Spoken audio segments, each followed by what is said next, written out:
Bom dia, então, irmãos. Vamos iniciar nossa escola bíblica dominical, então, orando ao nosso Deus. Senhor Deus amado, te louvamos por mais um dia, Senhor, por mais esta manhã em que estamos aqui, reunidos com os nossos irmãos, para te louvar, te glorificar, Senhor, honrar o teu nome, conhecer mais de ti, estudar a tua palavra, Senhor, que possamos aprender, Senhor, tudo que tens para nós, Senhor, com coração humilde, aberto, Senhor, para que possamos cumprir as tuas palavras, Senhor. Se necessário, mudar as nossas vidas, para que nos conformemos à imagem do teu Filho, Senhor, de Jesus Cristo. E pedimos isso em nome dele, de Jesus Cristo. Amém. Muito bem, então a gente, se Deus quiser, nesta última escola bíblica dominical do ano, terminaremos também a gente está fazendo, que a gente está estudando. E nessa parte final, a gente pegou emprestado desse livro, que é Adoração Evangélica. Não é um livro caro, e para quem sabe inglês é gratuito. Vocês podem estudar mais, a gente está pegando só um pedacinho dele. Então quem tiver interesse, basta ler esse livro. E a gente viu a primeira parte, que era qual a maneira correta de se chegar a Deus. Onde o livro todo fala sobre isso, né, sobre a parte de adoração, de culto público, que é essa parte final de eclesiologia. Então a gente viu qual que é a maneira correta de se achegar a Deus, entendendo que toda vez que a gente participa de um culto de adoração, a gente se aproxima, a gente se achega a Deus de uma maneira especial. A primeira parte que a gente viu foi sobre como santificar a Deus ouvindo a palavra. O texto base do livro inteiro é o de Levítico 10:3, que a gente tem Nadab e Abiú, os filhos de Arão, se aproximando de Deus de uma forma profana, formas de adoração comuns, né, que não são prescritas por Deus, e isso tudo fez com que a ira de Deus caísse sobre eles. Né? Então eles foram consumidos ali diante do altar. Certo? Então eles não se achegaram a Deus de maneira santa, que é o que Moisés falou depois para Arão, né, que eles fizeram, profanaram o nome de Deus. Então a primeira parte foi como ouvir a palavra de Deus. Hoje, se Deus permitir, a gente vai fazer as duas seguintes, que é como santificar a Deus ao receber os sacramentos, especialmente a Santa Ceia, entendendo que o batismo é uma vez só, né, fomos batizados, entramos no corpo de Cristo, e toda vez que a gente reúne, ou com frequência quando a gente reúne, a gente participa do pão e do vinho. Né, fazemos o sacramento, a ordem que Jesus Cristo nos deixou, que é a Santa Ceia. Então entendendo também que essa é uma parte do culto da adoração a Deus, uma parte que a gente santifica a Deus também nisso. E por fim, oração. A oração também é uma parte, como a gente vai ver, até natural da adoração a Deus. Toda vez que a gente reúne para adorar a Deus, para louvar o seu nome, a gente também fala com Ele. Deus fala conosco e nós também falamos com Ele. E a gente aprende desde criancinha que a maneira que a gente fala com Deus é qual? Orando, clamando a Ele. Cantamos musiquinhas sobre alô, alô e etc., falando que a oração seria nosso telefone, a forma de falarmos com Deus. Então, como que nós santificamos a Ele? Primeiro, na questão dos sacramentos, ou seja, da Santa Ceia mais em específico. Primeiro, por quê? Então, a própria palavra sacramento, o que significa? Sacramento é uma palavra que está na Bíblia? Não. Mas o que significa sacramento? Tem a ver como santificar algo, ou dedicar, algo que é dedicado a Deus, algo que é santificado. Então, sacramento é o nome que a gente dá para as ordenanças que Jesus Cristo nos deixou. No caso, quantos sacramentos nós temos mesmo? 7? 5? 2? Que é o batismo, e a Santa Ceia. Onde a gente viu já várias vezes que sacramento é um sinal que significa uma graça invisível que é derramada sobre nós, que é algo que nós devemos fazer, que não está ligado à salvação, no sentido como a gente tem a Igreja Católica, a questão da infusão no batismo, etc. Mas mesmo assim é uma ordem de Jesus Cristo. E não faz sentido aqueles que foram salvos por Ele, que obedecem e têm Ele como Senhor, não participar dos sacramentos, que também é uma ordem do nosso Senhor Jesus Cristo. Então, sacramentos são ordenanças em que nós certamente nos achegamos a Deus. Fazem parte do culto e adoração a Deus vivo e verdadeiro. Então isso acho que ninguém discute, né? Então batismo e Santa Ceia fazem parte do culto. E nós fazemos essas coisas no culto. Né? Não depois, não antes, mas no culto. Porque é parte da adoração a Deus. Então nós nos aproximamos de Deus de forma especial na Santa Ceia. Certo? Diferente de outras refeições e momentos que a gente tem no dia a dia, o que é a Santa Ceia? É algo especial que nos é comunicado nessa refeição especial. Então Jesus Cristo ordenou isso para que a graça dele seja derramada. Tanto que a gente chama isso de meios, um dos meios de graça. Então por quê? Porque Deus usa isso para derramar sua graça em nós. Não que nós usamos isso para buscar e puxar uma graça de Deus, mas que Deus, na sua santa sabedoria, ordenou esses meios para que ele derramasse graça em nós. Então, se a gente não participa dos meios de graça, que a gente tem como oração, a leitura bíblica, culto, comunhão dos santos, sacramentos, a graça de Deus não vai ser derramada da mesma maneira sobre nós. Né? Porque nós somos edificados por essas coisas. Não de uma forma miraculosa, né? Por uma meditação e chegar a um conhecimento escondido. Não, a forma como Deus fez com que a sua graça derramasse em nós crescêssemos de graça em graça, foi pelos meios. Então, o sacramento é uma forma especial em que nós nos achegamos a Deus. Certo? Portanto, nós devemos nos achegar a Deus considerando que Ele é santo, não como Nadab e Abiú, profanando a Deus, considerando que Ele é mais um qualquer, um amigão qualquer, que a gente trata como se fosse um amigo, um ser humano qualquer, mas Deus é santo. Então o que fazemos na verdade é se achegar a Deus, sentar em sua mesa e ter o quê? Aquela palavrinha mágica que nós gostamos muito, que é uma palavra especial, que é comunhão. Abram lá em 1 Coríntios 10, 16, por favor.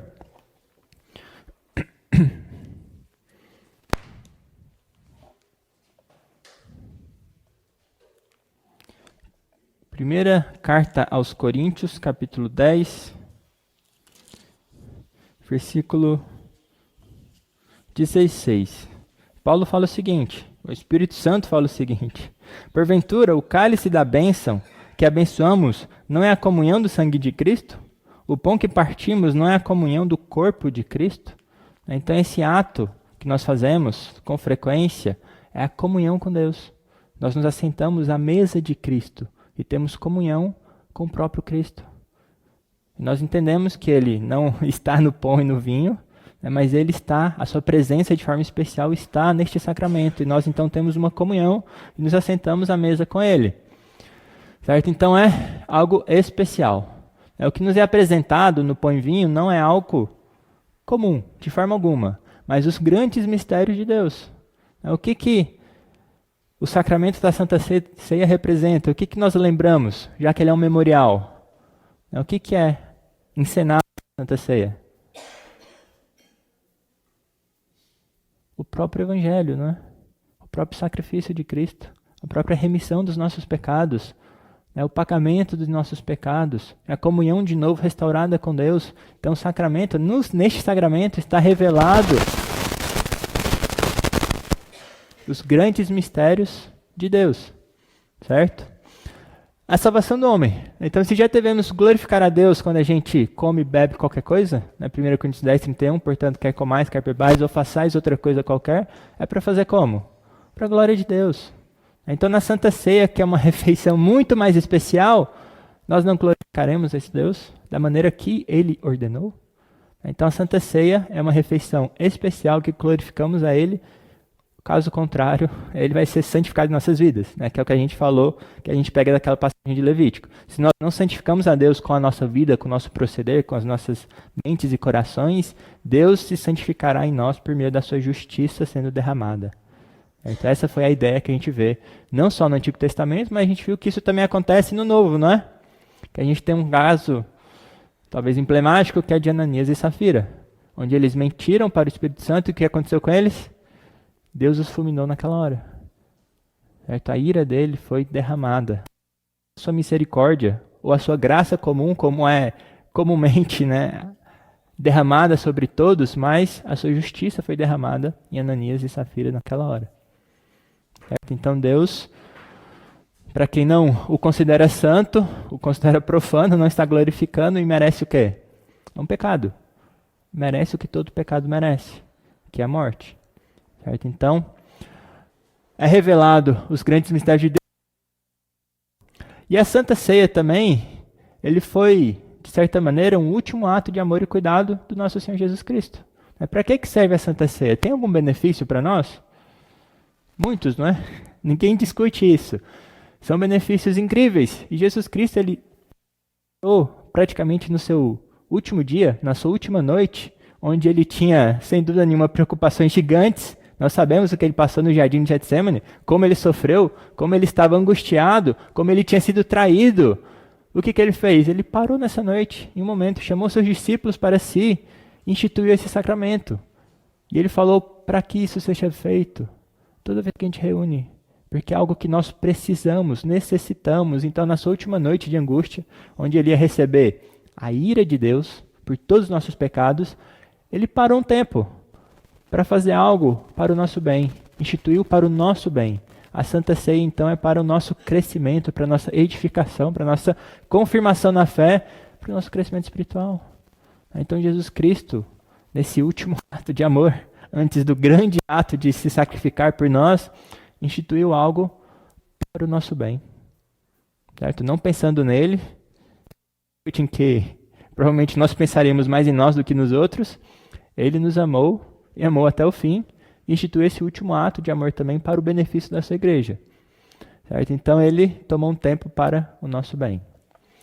Então, não é uma refeição qualquer, como todos já sabiam antes, e muito mais agora, espero. E nenhum outro dever é ensinado também nas Escrituras com avisos tão severos sobre a má conduta quanto este dever.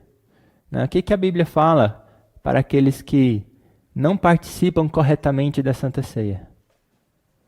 Certo? Deus manda a gente fazer várias coisas. Existem avisos tão severos quanto da Santa Ceia, quando a gente desobedece outras coisas dessas? Não, né? Então vamos abrir lá nesses avisos severos, que é 1 Coríntios 11. Que provavelmente todo mundo sabe. Então 1 Coríntios 11, 27 ao 30.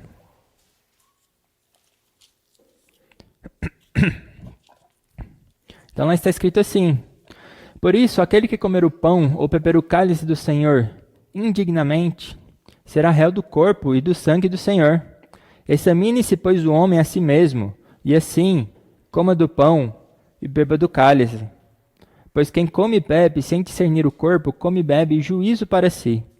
Eis a razão, porque há entre vós muitos fracos e doentes, e não poucos que dormem. Certo? Então a gente fala muito sobre Nadab e Abiú foram fuzilados, Uzias também quando tocou na arca, Ananias e Safira. E hoje em dia isso acontece ainda? A ira de Deus sendo derramada de uma forma mais direta nas pessoas? Acontece. Certo? Pessoas aqui, como Paulo fala, não são poucas as que morreram já, que dormem, que estão doentes, porque não se aproximam a Deus, considerando-o como santo. Aí eu já vi pastores falarem isso, que é algo interessante. Ele falou que já observou em igrejas que estavam brincando com Deus e participando da Santa Ceia de maneira profana, que havia naquela igreja muitos enfermos. Certo? E hoje em dia isso acontece, porque é um aviso do nosso Senhor para todo tempo, para esse sacramento tão especial, que as pessoas que não se aproximam dele de forma santa sofrerão, ficarão enfermos e morrerão, porque não é brincadeira. Certo? Nosso Deus é santo e com ele não se brinca. Hoje em dia tem efeitos especiais, né? Na última aula vamos ter efeitos especiais. E esse é um ponto. Pode ser que alguém está sofrendo porque cometeu pecado? Isso acontece? Acontece, né? Como a gente acabou de ler, é um aviso. Aqueles que estão em pecado, profanando o nome de Deus, ou por outros motivos, recebem a punição de Deus ainda em vida. Não que todo sofrimento seja por causa de pecado. A Bíblia também deixa isso muito claro.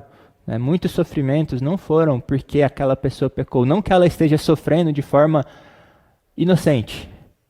A Bíblia também deixa isso muito claro. Que nenhum sofrimento aqui é porque somos inocentes, somos bonzinhos e não merecemos. É como Jesus Cristo fala da torre de Siloé, ela caiu neles, mas por quê? Ou os que morreram lá, que Herodes matou, quando está fazendo sacrifício e misturou sangue.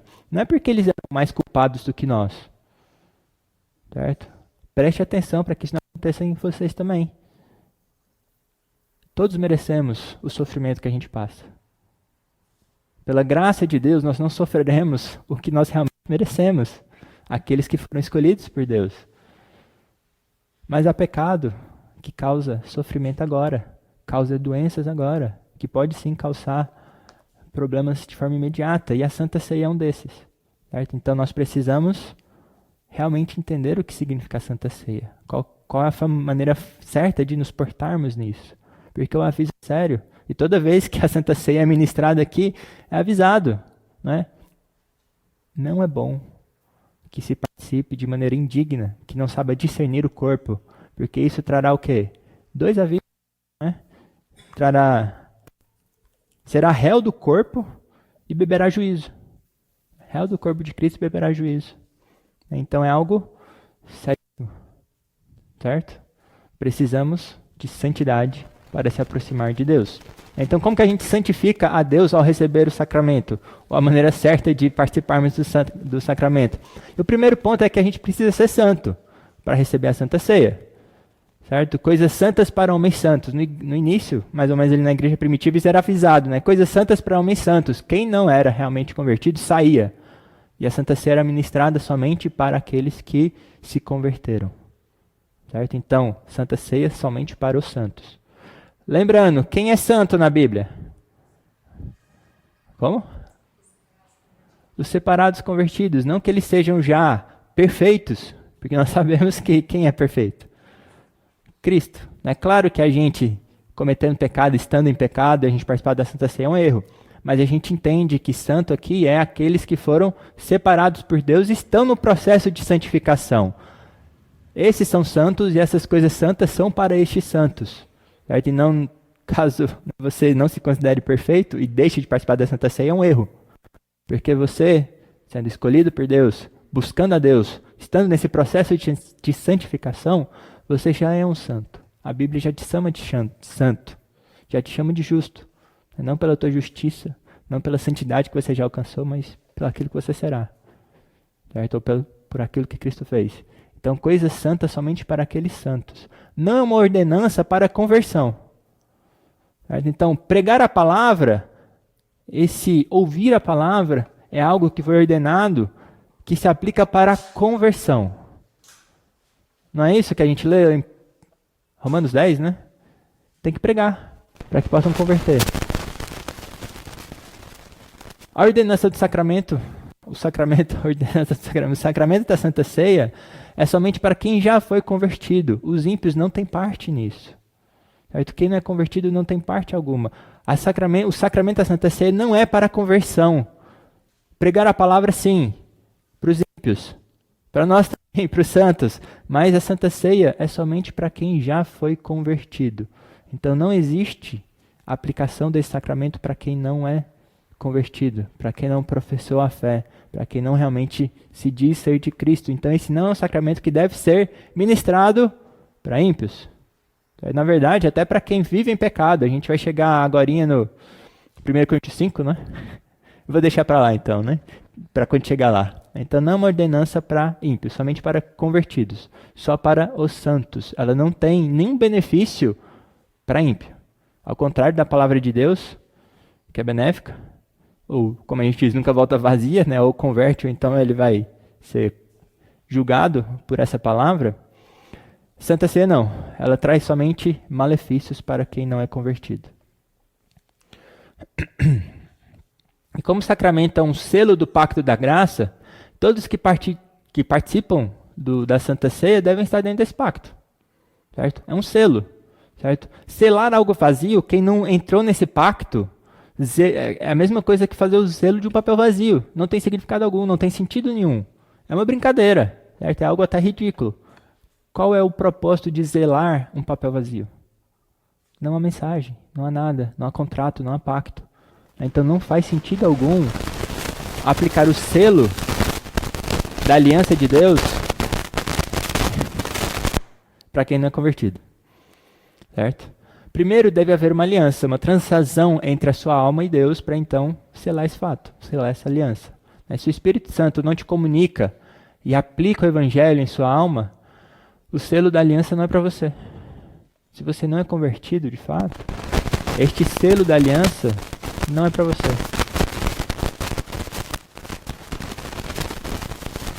Parece que não é aqui. Tudo bem? Tirando os efeitos especiais, tudo bem?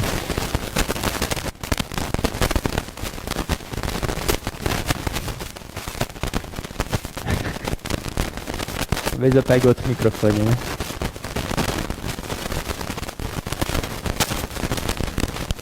Só um segundo, acho que eu vou trocar de microfone.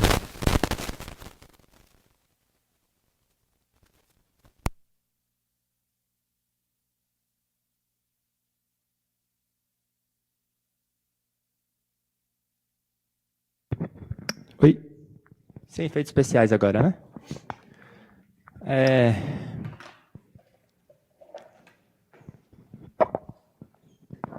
Muito bem, então Santa Ceia é um ato de comunicar a graça, né, de alimentar a alma. É algo que a gente entende também, literalmente como refeição. Portanto, faz sentido a gente dar alimento, comida para um cadáver? Então é a mesma coisa de dar Santa Ceia para um não convertido. É como se a gente tivesse dar pão para quem morreu. É pior do que selar algo vazio. É mais ridículo ainda.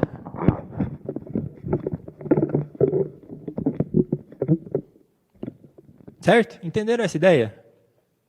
Então, Santa Ceia para quem morreu, para quem está morto, na verdade, para quem ainda não viveu, é a mesma coisa de dar pão para um morto. Certo? É pior do que ridículo, é literalmente profanar de fato a palavra de Deus. Então, primeiro tem que ter vida, tem que ter conversão, tem que ter o Espírito Santo renovando aquela pessoa para então ela poder se achegar a Deus e participar da Santa Ceia de forma santa. E o sacramento é de comunhão. Aí é o ponto em que pode o impuro ter comunhão com o puro? Faz sentido? A gente sabe, e a gente já leu isso em alguns lugares, como 1 Coríntios 6,15, que nós temos comunhão, uma união com Cristo. Então 1 Coríntios 6,15 fala: não sabeis que os vossos corpos são membros de Cristo, e eu, porventura, tomaria os membros de Cristo e os faria membros de meretriz?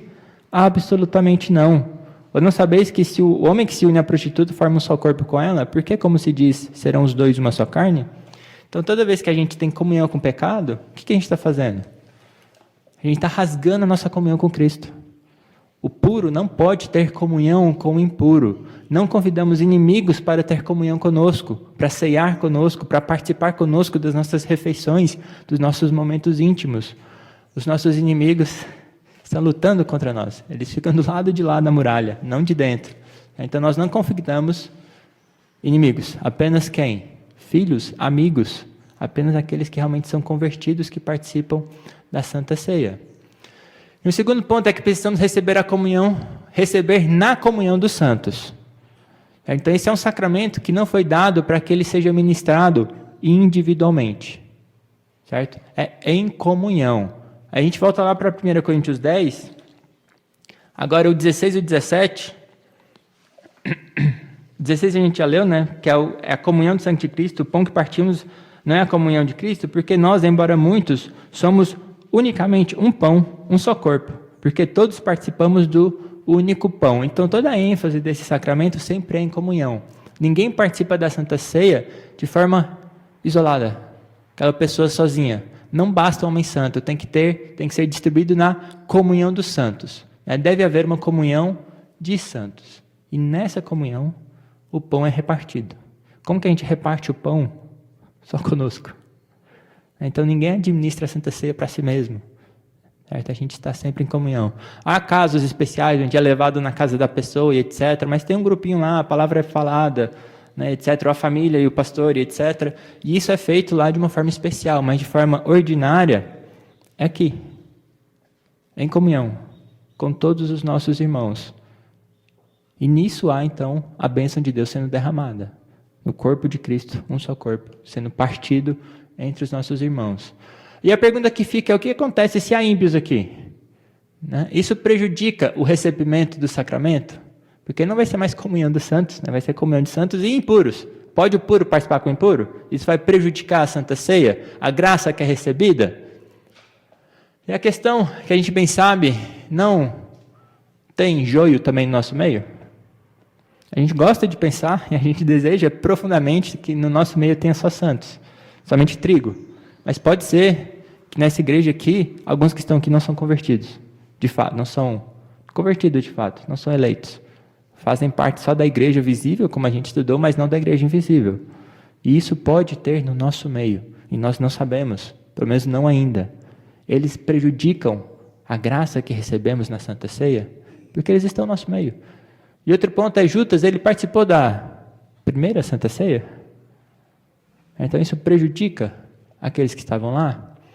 E realmente sempre vai ter joio, certo? Não é a mera presença que vai levedar toda a massa, corromperá toda a massa.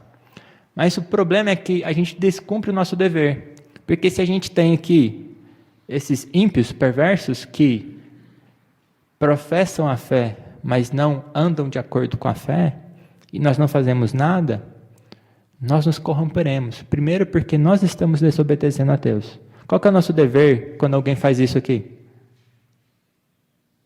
Que é um ponto que muitas igrejas não fazem, não é? Qual que é o nosso dever? Discipliná-lo. Se ele não se arrepender, até que ponto nós vamos? Expulsamos. Temos a coragem de expulsar? É um mandamento de Deus ou não? Se descumprimos, estamos sendo corrompidos. Está levedando toda a massa. E vamos abrir no texto mais conhecido sobre isso, que é 1 Coríntios 5. Então lá está escrito assim, a gente praticamente na carta aos Coríntios, né?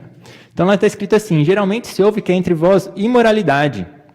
Imoralidade tal, como nem mesmo entre os gentios, isto é, haver quem se atreva a possuir a mulher de seu próprio pai. E contudo, andais vós ensoberbecidos, e não chegastes a lamentar para que fosse tirado do vosso meio quem tamanho ultraje praticou? Eu, na verdade, ainda que ausente em pessoa, mas presente em espírito, já sentenciei, como se estivesse presente, que o autor de tal infâmia seja, em nome do Senhor Jesus, reunidos vós e o meu espírito, com o poder de Jesus nosso Senhor, entregue a Satanás para a destruição da carne, a fim de que o espírito seja salvo no dia do Senhor Jesus. Não é boa a vossa jactância? Não sabeis que um pouco de fermento leveda a massa toda? Lançai fora o velho fermento, para que sejais nova massa, como sois de fato, sem fermento, pois também Cristo, nosso cordeiro pascal, foi imolado. Por isso celebramos a festa não com o velho fermento, nem com o fermento da maldade e da malícia, e sim com os asmos da sinceridade e da verdade. Já em carta vos escrevi que não vos associasseis com os impuros. Refiro-me com isto não propriamente aos impuros deste mundo, ou aos avarentos, ou roupadores, ou idólatras, pois neste caso terias saído do mundo. Mas agora vos escrevo que não vos associeis com alguém que, dizendo-se irmão, for impuro, ou avarento, ou idólatra, ou maldizente, ou beberrão, ou roubador, com esse tal nem ainda comais. Pois com que direito haveria eu de julgar os de fora, não julgais vós os de dentro? Os de fora, porém, Deus os julgará, expulsai, pois, de entre vós o malfeitor. Então a palavra de Deus, a gente já discutiu isso várias vezes, exige que a Escritura expulse aquele que professa a fé, mas é um beberrão, é um roubador, é um hipócrita, ou hipócrita mesmo, que não pratica a palavra de Deus, que não busca a santificação, não que não cometa pecados vez ou outra, mas que se arrependa e busque sempre a santidade. E com isso é interessante que aqui a Bíblia fala, não é aquelas pessoas que não professam a Cristo e andam de forma desordenada que vocês se afastam, mas é aqueles que professam e andam de maneira desordenada, não se associa a eles, de forma que você não deve nem comer. Sempre quando a gente pensa em comer, o que a gente pensa? Ir chamar na nossa casa, ter um almoço, um jantar. E a Santa Ceia? Não é uma refeição? A gente não come do pão e bebe do cálice juntos? Como que na refeição mais sagrada de todas, a gente permite que um ímpio, praticamente um ímpio, que professa a fé, que a Bíblia manda expulsar do nosso meio, se assente à nossa mesa, a mesa de Cristo conosco, ao nosso lado? De forma nenhuma, não é? É um pecado, é uma profanação do nome de Deus. E tem uma história muito conhecida que é de Calvino, né, com os libertinos lá da cidade de Genebra, que queriam participar da ceia, queriam a todo custo que a ceia fosse ministrada a eles. Acho que até os líderes da cidade mandaram que Calvino ministrasse a ceia, não tenho certeza. Mas o que Calvino fez? Eles chegaram lá com espadas. É como se chegasse aqui e colocasse a arma na cabeça do pastor e me dá a Santa Ceia. O que Calvino falou? De forma nenhuma. De forma nenhuma. Cristo proíbe. Esses sacramentos não são para vocês. Vocês podem professar e serem cristãos, mas vocês estão vivendo de forma libertina.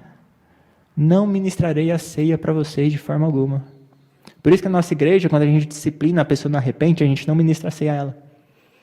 A gente dá um voto de confiança para quem a gente não conhece, avisa tudo mais, mas a gente sabe que está em pecado, empedernido, a gente não oferece a ceia para ele. A gente proíbe, porque é o mandamento do nosso Senhor Jesus Cristo. De outra forma, a Santa Ceia está sendo tomada de forma indigna. E vai ser um malefício para toda a igreja. Nós não devemos permitir que isso aconteça no nosso meio. Por isso é tão séria a disciplina, e é tão necessária. A gente sempre fala isso, né? A gente sempre gosta de falar também, ou pelo menos, né, que tem aquelas 3 marcas, né, que, 2 ou 3 que os reformadores levantaram. Né? Então, quais são as 3 marcas que são faladas? A pregação da palavra, a correta administração dos sacramentos, Santa Ceia, né? E a disciplina. Então, sem essas marcas, quer dizer que a igreja está o quê? Em desobediência a Cristo. Os meios de graça não estão mais sendo meios de graça, mas só de juízo para aquele povo. Então, posso eu permanecer nessa igreja? Essa é uma pergunta interessante, né? Posso eu permanecer nessa igreja? Então, nosso dever é não andar com quem anda desordenadamente, que não presta obediência à palavra de Deus, que está lá em 2 Tessalonicenses. Mas a minha congregação não faz nada para expulsar o impuro. E agora? Nada me obriga a permanecer nessa congregação. Se ela não segue a palavra de Deus, eu não estou obrigado a congregar com aquelas pessoas.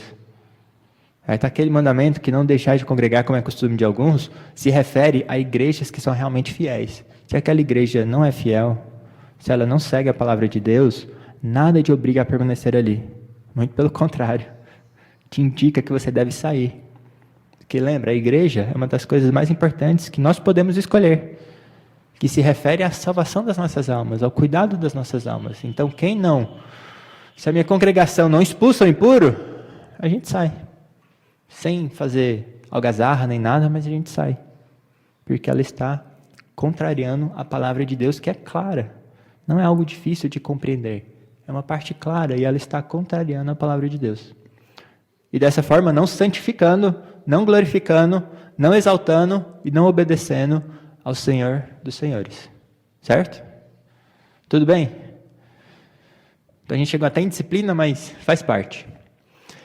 Isso então seria a parte da Santa Ceia. O livro fala de outras coisas, mas a gente vai pular algumas. Certo? Quem quiser depois lê o livro. E a gente passa para oração. Querem falar alguma coisa ainda da parte da Santa Ceia? Sim.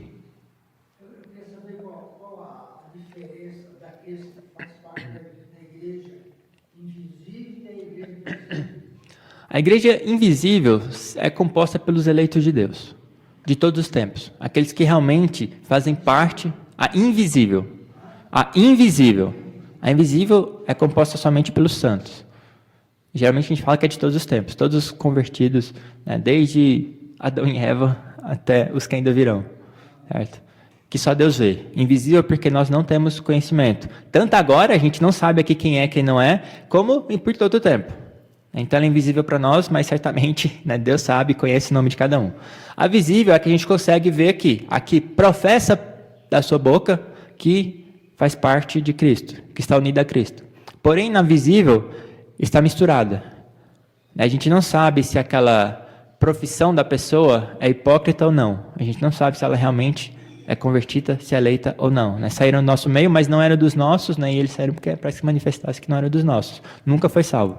Mas ele está na igreja visível, ele participa de muitas bênçãos, muitas vezes, mas não participará realmente da salvação. E isso será manifesto no dia final. Então, igreja visível é o que a gente consegue ver, mas não quer dizer que todos que fazem parte dela são de fato eleitos. Mais alguma coisa? Muito bem, então para oração. A oração talvez é a grande ordenança. Muitas vezes a gente não percebe a grandiosidade da oração. E talvez a parte mais natural do serviço a Deus. Né? A pregação da palavra foi ordenada e instituída por Deus. Os sacramentos também não é algo natural para nós. Né? Batizar, a gente não tiraria isso da nossa cabeça. Mas a oração talvez é o que seria mais natural. Quando a gente vai servir a Deus, naturalmente a gente precisa falar com Deus. Certo? Então, oração, sem dúvida nenhuma, a gente não vai provar isso aqui, mas faz parte do culto e do serviço a Deus, que não precisaria de uma indicação direta do nosso Deus.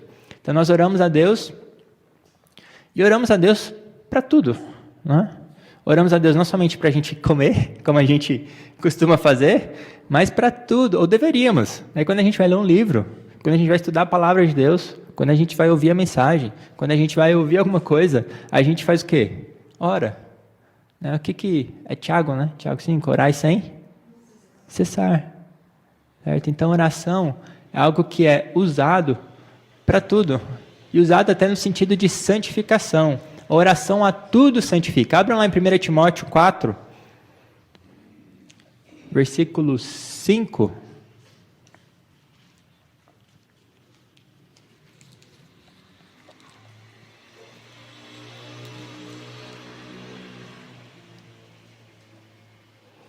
E aqui fala sobre proibição de casamento, disso, daquilo, abstinência disso, daquilo, de alimentos, etc. Isso pode, isso não pode, isso é profano, isso é santo, isso não é aquilo outro, né?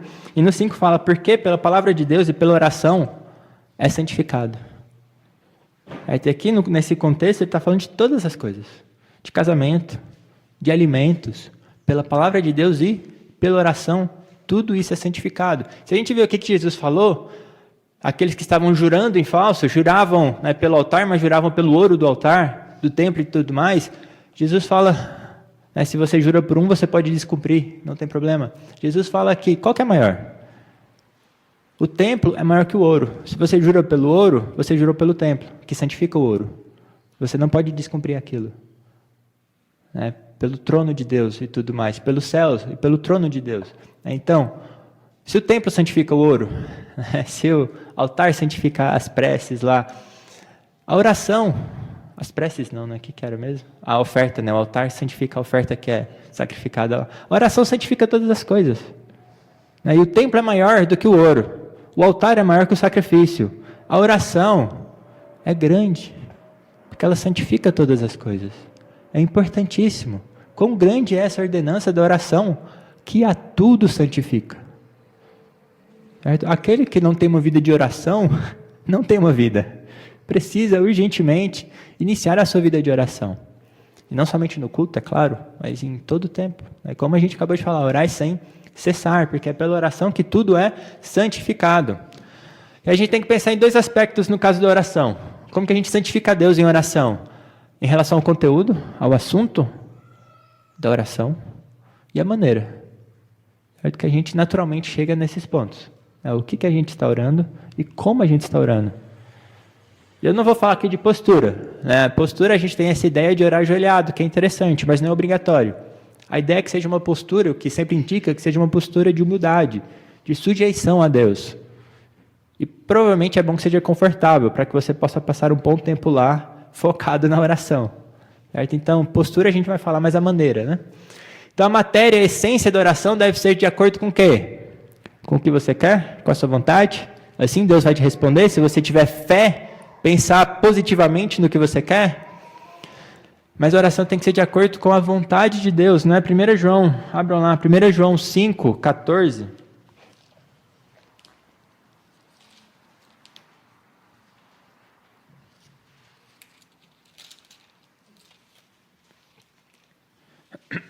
Quem achou pode ler? 1 João 5, 14.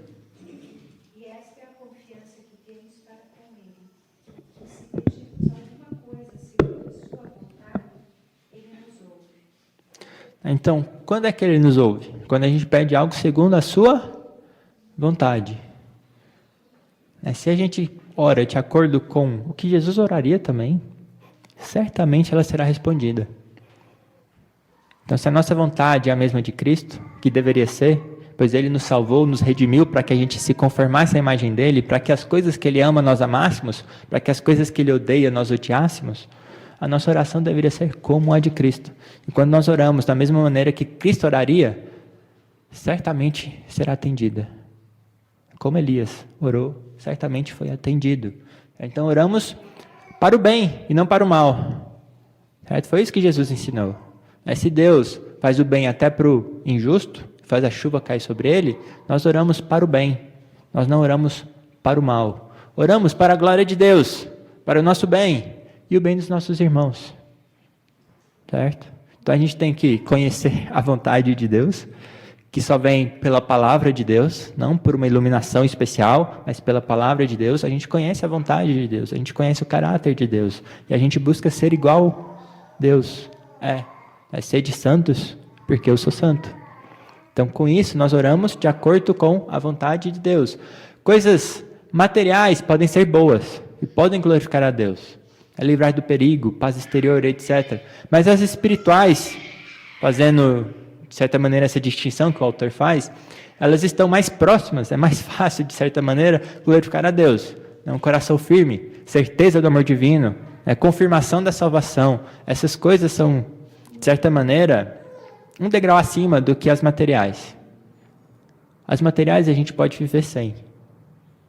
As espirituais não. As espirituais nós precisamos. É o que fala Efésios 1:3, né? Deus nos abençoou com toda sorte de bênção espiritual, de bênçãos espirituais, nas regiões celestiais em Cristo Jesus. Então essas são as bênçãos que realmente são prioridades, que Deus tem nos abençoado, e Ele já nos abençoou com tudo que nós precisamos para vivermos justa e piedosamente neste mundo. Então coisas espirituais devem ser pedidas em oração, e essa é uma distinção que o autor faz, de certa maneira, que é interessante pensar. De forma absoluta, sem condicionais. A gente não ora, Deus, se for da sua vontade, se você realmente quiser, tiver interesse, aumente a minha fé. A gente pode orar de forma absoluta. Deus, aumente a minha fé. Certo? Não como se fosse uma opção, porque nós precisamos de mais fé. Homem de pequena fé. Precisamos. Então, de certa forma, nesse sentido, a gente ora de forma absoluta. Ou, talvez, sendo mais preciso, aquilo que Deus ordena, nós oramos de forma absoluta. Certo? Deus ordena que sejamos santos, nós oramos de forma absoluta. Não é se for da tua vontade, porque Deus já falou, Então nós oramos não se o Senhor desejar, Ele deseja. Certo? Oramos e pedimos a Ele. Senhor Deus, por favor, se for de sua vontade, me dê sabedoria. O que a palavra fala? Quem pedir, vai receber. Pedimos, não de forma condicional, e com fé, porque está na palavra de Deus. Então nós oramos assim. Já coisas materiais, elas devem ser pedidas em oração, nesse caso de forma condicional. Eu não trouxe o texto aqui, nem lembro onde que é. A gente fala, que é Jesus que fala? Não. Não diga que eu vou na cidade tal fazer isso e vou conseguir lucro, etc. Como que a gente ora? Se Deus permitir, se for da sua vontade. Deus, sei que é sobre a sabedoria infinita, tua providência é santa. Se lhe apraz, me livre dessa tempestade que estou aqui no mar, sofrendo. Porque pode ser que a vontade de Deus seja que você pereça lá, para a glória dele. Certo? Então, nesses pontos a gente ora condicionalmente. Sim.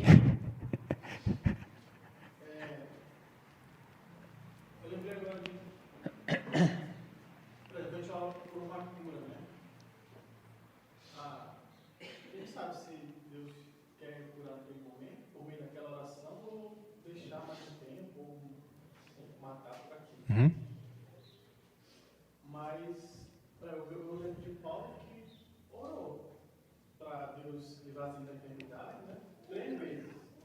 Mas aí, como não foi curado, ele concluiu que Deus não queria curá-lo naquele momento. Então eu fico pensando, a gente ora pedindo, uma coisa é orar assim, amanhã eu vou fazer, vou acontecer. Não, se Deus matar na noite, eu não vou. Então, se Deus permitir, eu farei isso e aquilo. Mas quando a gente olha para por situações mesmo mais rotineiras, Deus de curar, Senhor me cura. né, cure meu irmão, ou o Senhor abençoa minha vida, né, sentimental, financeira, e preciso. Como é que a gente pode orar assim? Então, nesse sentido, até Jesus orou, não é? Dessa forma, no Getsemane. Ele orou também.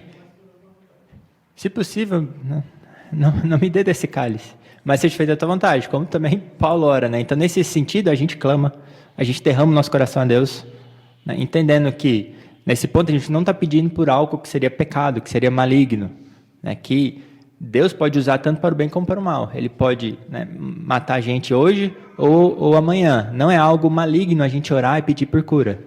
Certo? A gente pode orar, clamar a Deus até o último momento. Nesse sentido, a gente tem até a parábola da viúva lá, né?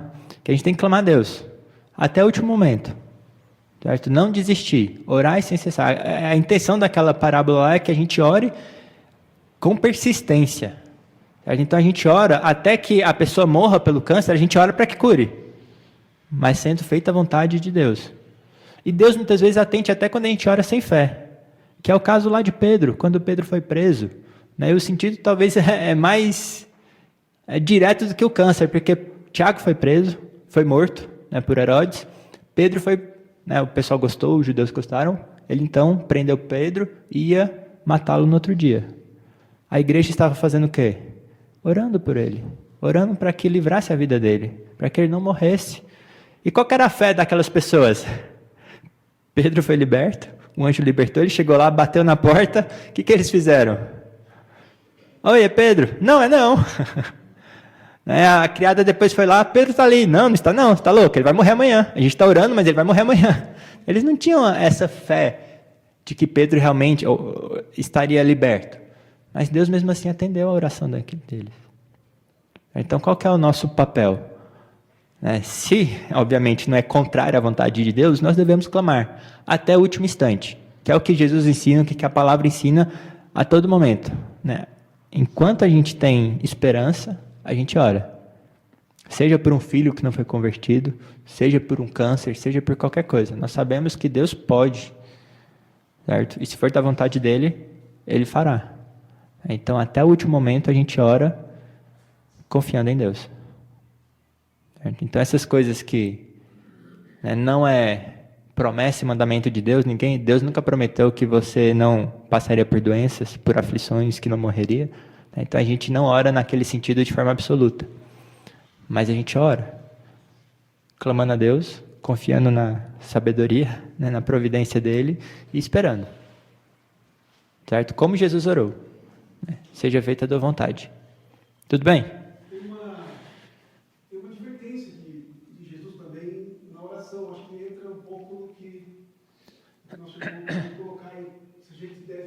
Como deve orar para Deus abençoar o trabalho, abençoar a vida, abençoar as finanças, né?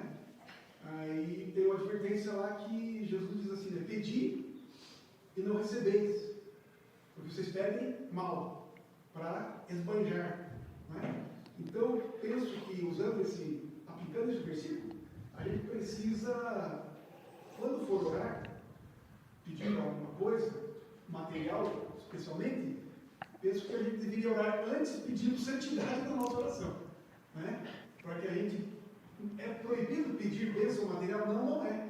Mas, para que eu estou pedindo bênção material? Né? Para que eu estou pedindo? Então, e aí a gente já vai saber também que Deus não vai dar, né? Se a intenção do coração for para esbanjar, for para o ego, for para mostrar, for para aparecer, enfim, não vamos receber. Né? Agora, se a gente vai pedir para bênção material, mas é para o reino, é para sim, para suprir as nossas necessidades, mas para ajudar os outros, é para o reino de Deus e tal, se for de fato, né, sincero no nosso coração, então por isso que eu digo, antes de orar pedindo qualquer coisa material, pedir para que Deus dê santidade nesse pedido, né? E verdade, e de fato para ajudar os outros, não para o nosso ego, né? Não para esbanjar, porque não vai receber mesmo bem depois. É o que diz a palavra, né? Não vai receber. Tem uma oração de João, em 3 João, versículo 2, Ele fala: amado, acima de tudo, faço votos por tua prosperidade e saúde, assim como é próspera a tua alma. Que é nesse sentido, de certa maneira, né? Que Deus nos dê de acordo com a nossa santidade mesmo, para que a gente seja bom mordomo e tudo mais. Aí uma coisa que eu ouvia também, que eu nunca gostei, que é cuidado com o que você pede a Deus, porque pode ser que Ele te dê. No sentido como se, né, Deus pudesse fazer algo mal. Se a gente pedir pedra, Ele vai dar pedra para a gente. Também não faz sentido nenhum. Tudo bem.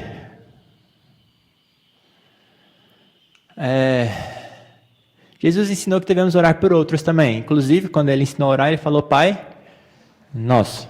Né? Então, se é algo perverso amaldiçoar alguém, e para isso a gente tem que abrir alguns textos. Alguém abra, por favor, em Efésios 4, 29. Outra pessoa em Colossenses 4, 6. E mais alguém em Tiago 3, 9 e 10. Então, quem achou Efésios 4, 29, pode ler, por favor.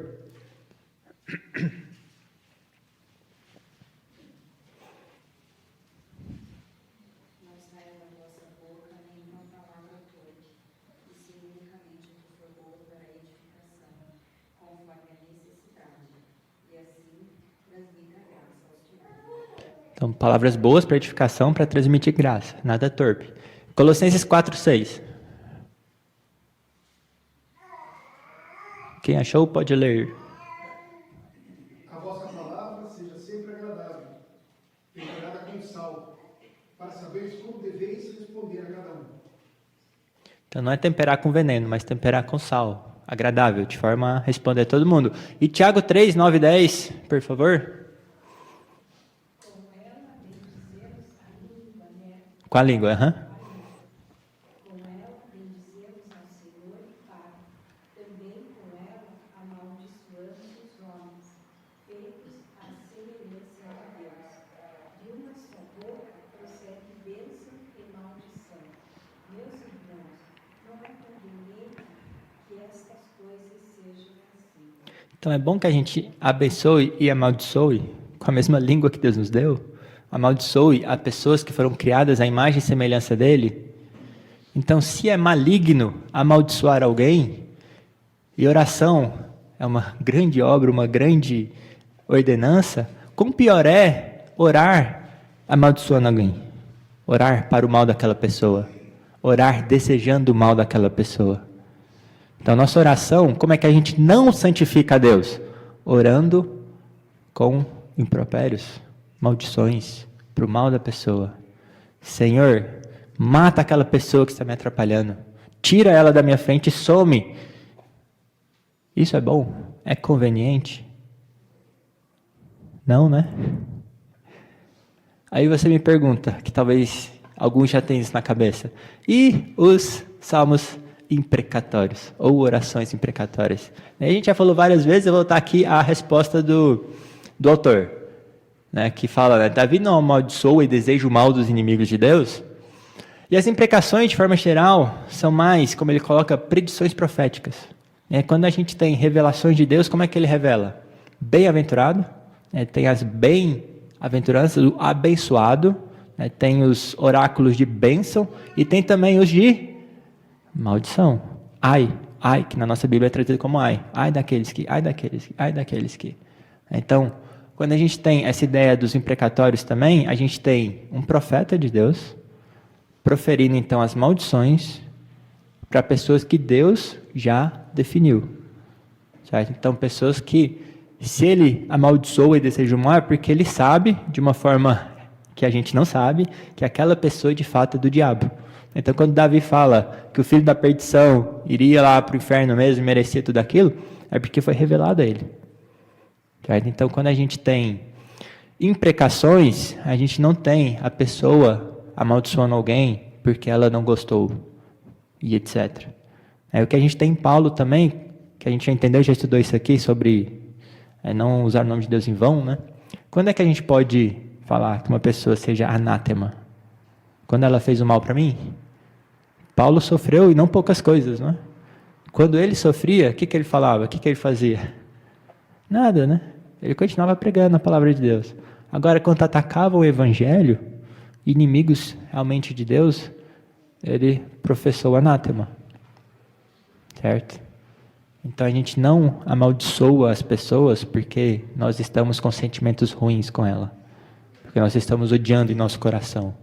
Isso é amaldiçoar. Isso não é a forma correta de usar a nossa língua. Não é a forma correta de orar. Então a gente tem que tomar muito cuidado com a forma que a gente ora. Porque o nosso coração tem que estar cheio de coisas boas.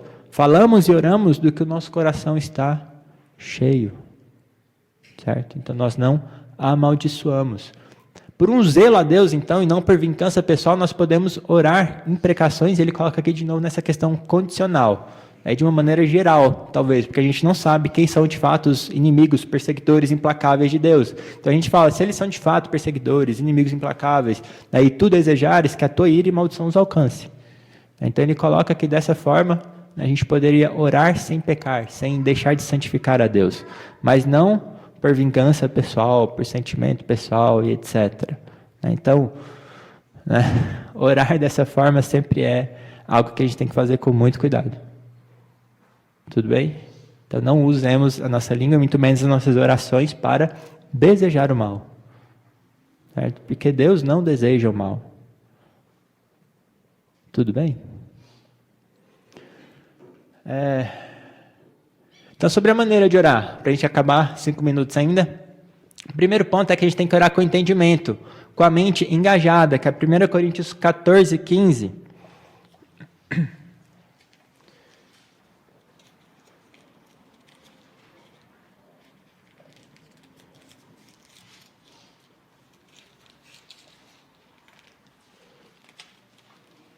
Quem achou pode ler, porque a minha Bíblia não quer abrir a página, colou.